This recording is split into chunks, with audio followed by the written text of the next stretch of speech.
Expression x to the 9th minus 3 squared.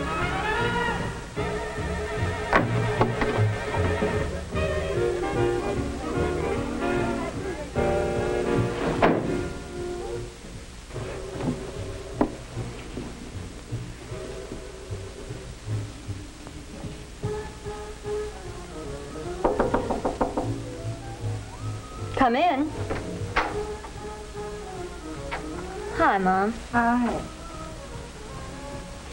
Still working so late? On Friday night? This is my last algebra problem. I'll save my history until tomorrow. Sarah,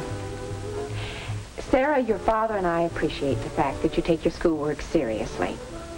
But, well, couldn't you manage to arrange your time so you could have a little fun, too?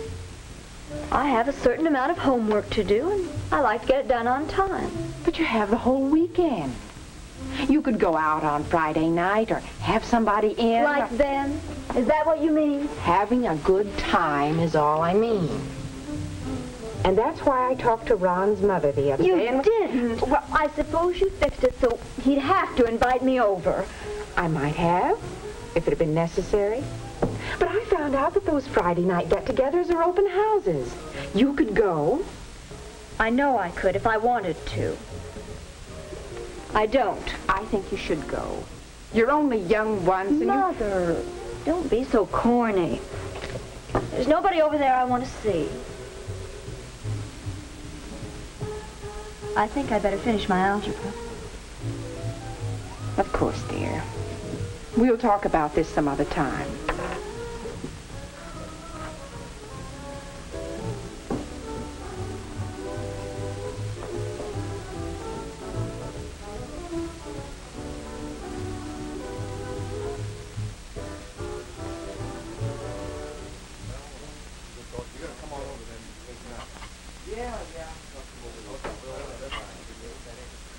I think I'm actually going to pull a pass on. I think so too. Glad to have you. Okay, Ron, thanks. Take it easy.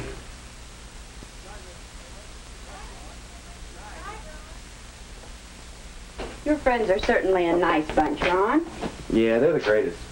Do you suppose they'd like to help you do something really nice? What do you mean, Mom? Well, how about being more friendly to Sarah Inman? Sarah Inman? Oh, Mom. No, really, dear, I mean it. Now, you could invite Sarah over here next Friday to join us. Ask Sarah to come over here? Oh, gee whiz, why? Well, don't you want her to come? No, I don't particularly want her. Sarah Inman. Now, Ron, you know we've always said that all of your friends are welcome here at any time. Well, I know, Mom, but, well, the idea just kind of grew. We've got a large game room, well-stocked refrigerator, and lots of good records. So the gang started drifting in here on Friday. Nobody needed to be asked, but Sarah never came. She's too high hat for that. She wants a special invitation, and if she gets it, it'll be just one more reason for her to think she's better than anybody else. Now, look here, Ron. Years ago, when you had rheumatic fever, don't you remember who it was who came over here every day and read to you by the hour? Well, sure, Mom, but well, she's changed since then. Oh, no, Ron, I don't think she's really changed. Why don't you give her a chance? Well, she was good to me once. I guess I can ask her to honor us with her presence. I'll call her tomorrow. Thanks, son. You know, growing up brings different problems to different people. And some, well, they just don't quite bring it off without falling down somewhere. Well, if you ask me, where Sarah fell down was when she went into junior high. When she was in grade school, she was swell. She made good grades and had lots of friends. But when she started going to junior high with lots of other sharp kids, well, she couldn't be a big wheel. Now she's in senior high and, Oh, it's too bad. It seems, well, you know, it sounds like she needs a friend. You're nominating me? I don't know. She may cut me dead. She does lots of other people. And I don't think she cares at all.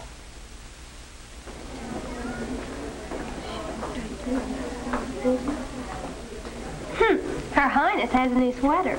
Ooh, it's luscious. You've got to hand it to Sarah. She certainly has good taste. The way she acts, you'd think nobody else did. She'll hear you. That's an awfully pretty sweater, Sarah. Well, don't speak. Were you talking to me? Never mind. Hear nobody, see nobody, talk to nobody. That's Sarah, Snob. No wonder she had any friends.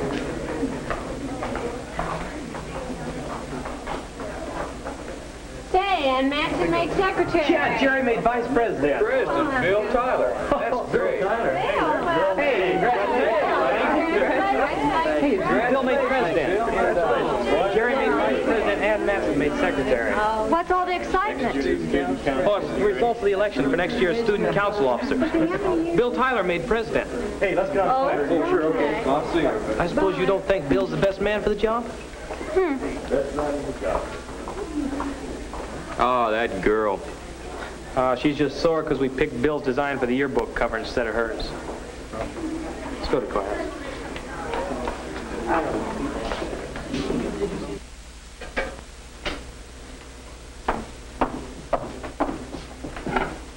I know you shoot us all out of the kitchen, but I don't mind drying dishes.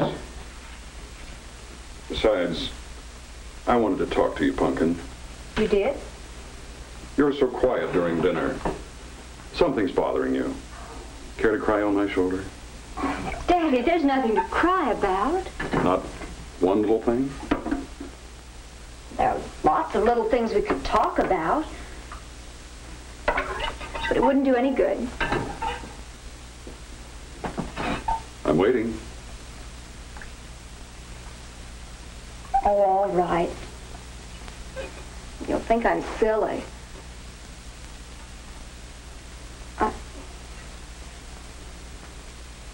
Well, this morning, when I came to class, I was worried about the history test first period. I was going over it in my mind, and somebody spoke to me, Nancy Yeager. I didn't hear what she said, but she looked at me as if she just hated me. I worked hard on the history test, but I flubbed it. I know there are lots of people in there that don't study half as hard as I do, and they come off with the A's. I'm smarter than they are. I know I am.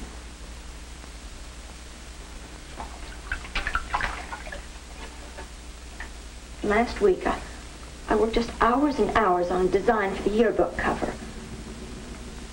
Bill Tyler handed in just a blotchy sketch. I couldn't see anything to it. But his design is going to be on the yearbook cover. It isn't fair. This afternoon, Ron from next door called and invited me over Friday night. I had to say yes because Mother's been pressuring me, but I don't want to go. Bill Tyler will be there, and I don't like him. President of Student Council. All the kids that get by on apple polishing will be there, too, and I don't like them. Pumpkin. I'm sorry you don't like so many people. Friends are important in this world. You should encourage others to make good and not dislike them for it. I think maybe your mother's right. I think you should go to Ron's get-together this Friday. Try to like people for whatever they are. That's all the dishes. I can clean out the sink. Okay, Pumpkin. Just one more question. All these people you don't like, aren't they happier than you are?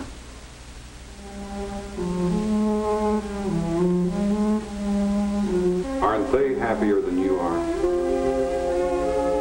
Aren't they happier than you are?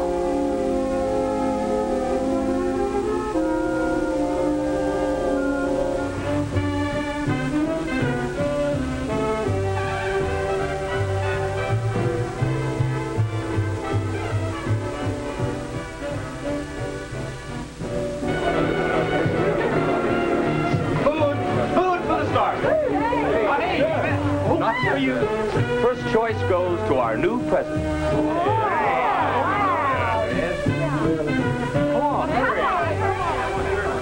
Look at them, playing up to it. Bill Tyler, big man.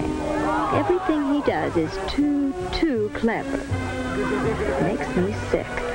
I'm just as good as he is. No, I'm better. He'll get no playing up from me.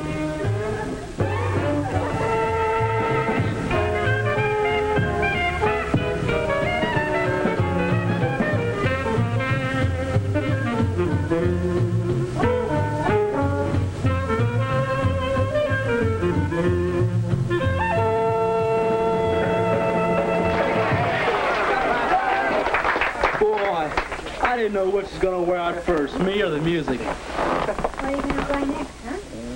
Why, we're going around show again? Hey, how about it? You want to dance? I'd rather not. Well, you want to sit and talk then? I'd rather not. Not with you. Well, I'm sorry. I didn't mean to make you mad. Oh, are you satisfied? I don't know what you're talking about. You really froze him out, didn't you? I don't know what business it is of yours if I don't want to dance. Well, I think you did want to dance. You wanted to dance, all right, but you just couldn't pass up the chance to be a snob.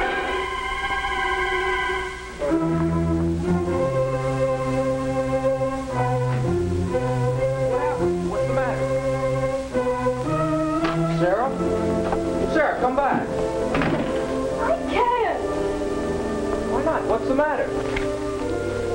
Can I do anything? No. Oh, Ron, they're so mean and hateful. They don't understand anybody who isn't one of their gang and doesn't do all the silly things they do. They don't understand. I didn't mean it. Isn't there something I could... The Snob, hurting everyone, herself, her parents, her friends, other people. What makes Sarah act the way she does? Is it a cover-up for some lack she feels in herself? Can a friend like Ron help her in any way? Is the group justified in judging everything Sarah does as snobbery? What do you think?